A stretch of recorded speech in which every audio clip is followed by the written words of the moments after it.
when we talk about evil and Satan and the Bible. You see, the Bible, now we're going to make the transition, okay? The Bible contains the file on Satan. And in his file, we learn about who he was. We learn about his progression. We learn about his failures, his abilities, his plans, his ways, and his intentions toward you.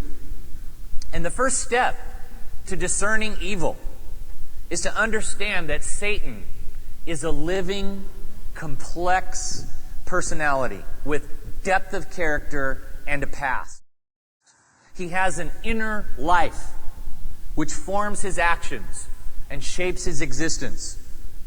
And to discern him, you have to be intimate with his person and how it was formed. He has a reputation for sure, and it's not good, but that reputation comes out of his character.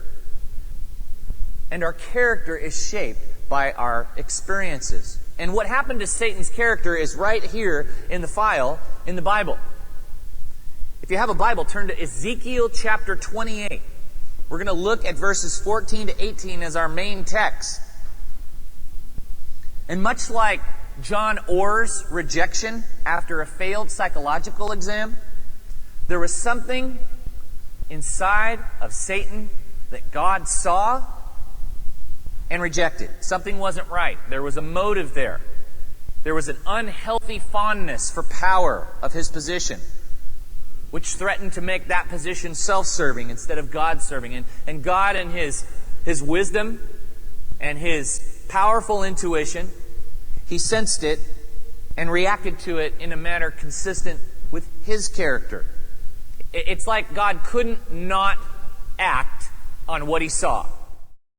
And so God had to banish Satan to an earth that was void of life, full of darkness, and away from his service forever. And that's what we read about in Ezekiel 28, verses 14 to 18. It says this: "You were an anointed guardian cherub, for so I ordained you.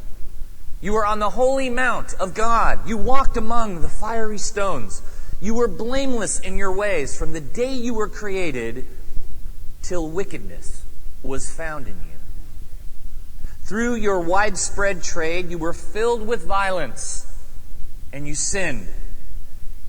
So I drove you from the mount of God, and I expelled you, O guardian cherub, from among the fiery stones. Your heart became proud on account of your beauty, and you corrupted your wisdom because of your splendor. So I threw you to earth. I made a spectacle of you before kings. By your many sins and dishonest trade, you have desecrated your sanctuaries. So I made fire come out from you, and it consumed you. And I reduced you to ashes on the ground in the sight of all who were watching." So Satan was created and in the employment of God himself. That's the picture in Ezekiel 28. He's